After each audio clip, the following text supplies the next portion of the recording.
In May 2010, a programmer paid 10,000 Bitcoin for 2 pizzas. Those pizzas cost him $700 million. That's not a typo. Today, Bitcoin trades near 6 figures. But what if the story didn't stop there? What if, in 2020, during the worst economic crisis in a century, Bitcoin didn't just boom? What if it hit $1 million per coin? This is the alternate history that almost happened. And most economists will tell you it's a good thing it didn't. But first, let me tell you about Maria. October 2008. The global financial system is collapsing.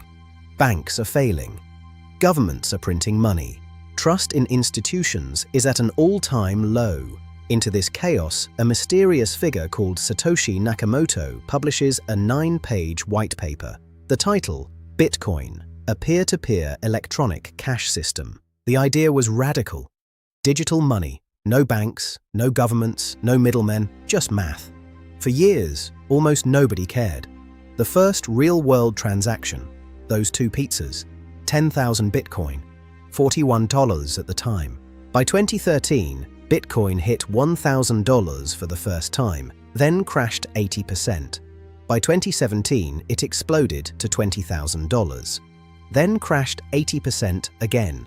The pattern was always the same. Boom. Crash, repeat. Critics called it a Ponzi scheme. Warren Buffett called it rat poison squared. Jamie Dimon called it a fraud. But underneath the noise, something was building. Institutional investors were quietly accumulating. Paul Tudor Jones publicly revealed he owned Bitcoin as an inflation hedge. And in Ponce, Maria used her 2018 tax refund, $18,000, to buy 3 Bitcoin at $6,000 each. Her brother called her crazy. She called it a lottery ticket she could afford to lose. By early 2020, it sat at $7,000. Not life-changing, not yet. Then the world changed overnight. COVID-19, lockdowns. The S&P 500 crashes 34% in 33 days. The Federal Reserve prints $3 trillion in weeks. Every government on Earth injects stimulus. Where do you hide? The question on every investor's mind, where do you hide when every currency is being debased? March 15, 2020. Emergency Sunday night Federal Reserve meeting. Jerome Powell announces rates to 0 and unlimited quantitative easing. Unlimited. That word echoes through trading floors around the world. In a conference room in New York, Paul Tudor Jones stares at the announcement. He's been watching the money supply expand for years. But this is different. This is panic printing. He picks up the phone. Buy Bitcoin. In May 2020, Jones publishes a memo, The Great Monetary Inflation. He calls Bitcoin the fastest horse in the race. He's putting 2% of his portfolio in.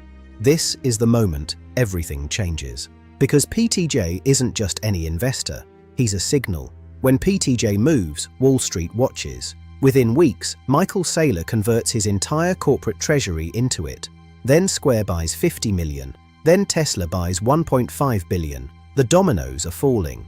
Now imagine this. What if instead of 18 months, they happened simultaneously, in a single week? What if every major institutional player made the same decision at the same moment? What if the herd moved together? That's the decision point. An entire financial system simultaneously deciding that Bitcoin, not gold, not bonds, not cash, was the only safe haven left. When that happens, supply meets an immovable wall. There are only 21 million Bitcoin, ever. That's mathematics. And when unlimited dollars chase a limited supply, the price doesn't just rise, it explodes. But explosions leave wreckage. Section 4. The Alternate Timeline. April 2020. Bitcoin is at $7,000. Week 1, $15,000. Week 2, $35,000. The media loses its mind. CNBC runs 24-hour Bitcoin coverage. Your dentist is asking about crypto. Retirement funds that swore they'd never touch Bitcoin are quietly calling their brokers. Now, retail piles in. The fear of missing out is overwhelming. People are taking out second mortgages, selling stocks, moving savings. Maria watches her phone in disbelief. Her 3 Bitcoin, bought for $18,000, are now worth $225,000, more than she'd earn in 5 years of teaching. Her hands are shaking. She screenshots the number and sends it to her brother. He doesn't call her crazy anymore. By June 2020, $200,000. By September, $500,000. By November 2020, exactly 12 years after Satoshi's white paper, Bitcoin hits $1 million per coin. Total market cap, $19 trillion. Larger than the entire US stock market. Larger than all the gold ever mined in human history. Maria's 3 Bitcoin, $3 million. Now, what happens next? The wealth transfer. The early believers are now the wealthiest humans in history. A programmer who bought 1,000 Bitcoin in 2011 for $1,000 is now worth $1 billion. And then there's the ghost. Satoshi Nakamoto's wallet, untouched since 2009, holds 1.1 million Bitcoin, worth $1.1 trillion, the richest entity on Earth. Someone who might be dead, might be a group, might be watching right now, and they haven't moved a single coin. Central banks declare a crisis. If Bitcoin replaces the dollar, governments lose control. They can't print their way out of recessions. They can't fund wars. They can't service debt. Emergency sessions in Washington, Brussels, Beijing. The US Treasury proposes a Bitcoin ban, but Wall Street now owns more Bitcoin than any government. The bill dies in committee. The inflation reveal. Bitcoin at $1 million doesn't cause inflation. It reveals it. It becomes the scoreboard that shows everyone how much purchasing power they've already lost. And once people see the score, they panic. Hyperinflation in developing nations. All collapse against Bitcoin. Even in the US, the dollar loses significant purchasing power. By 2024, dollar hegemony, the ability to sanction, control trade, is crumbling. El Salvador's early bet made it the fastest growing economy. Bitcoin is becoming the world's reserve asset, and Satoshi, still silent, still holding. Section 5. The Hidden Paradox. Here's the thing nobody wants to admit. Even in this alternate timeline, Bitcoin at 1 million doesn't mean everyone wins. Think about who owned Bitcoin in 2020. It wasn't evenly distributed. The top 2% controlled 95%. The wealth transfer wasn't to ordinary people. It was to early tech adopters, venture capitalists, and the very financial institutions that everyone thought Bitcoin would displace. The richest people on Earth got astronomically richer. The pizza guy who spent 10,000 Bitcoin, he sold too early.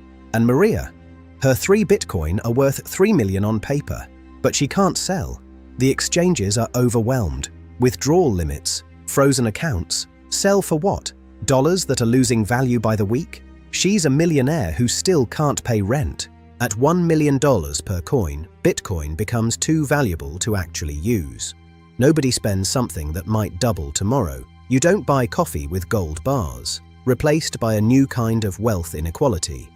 This is the hidden paradox of success. Did success kill the dream? Section 6. What actually happened? Bitcoin didn't hit $1 million in 2020. It hit $69,000 in November 2021, then crashed to $16,000, then recovered past $90,000 by late 2024. The institutional adoption did happen, just slower. MicroStrategy, Tesla, BlackRock's ETF. The dominoes fell over years, not weeks. Why didn't it hit $1 million? The SEC moved just fast enough. Every time institutional money started stampeding, regulators threw up a speed bump, and it worked. The BlackRock Bitcoin ETF that could have launched in 2020 didn't get approved until January 2024. Volatility scared the herd.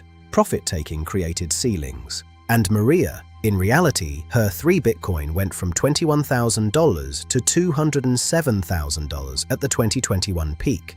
She sold one at $55,000 to pay off her student loans. She's still holding the other 2, still teaching, still checking her phone every morning, modest but debt-free.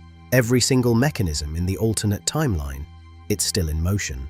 Institutional adoption, accelerating. ETF inflows, record-breaking. National adoption, growing. supply halving completed in 2024.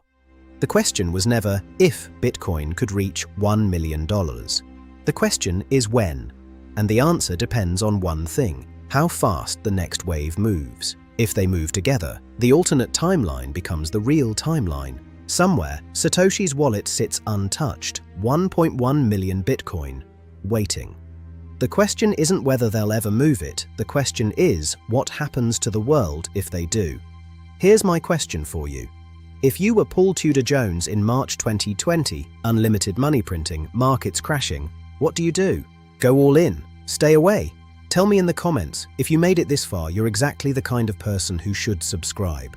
We do this every week. Alternate histories, real consequences, big questions. See you in the next one.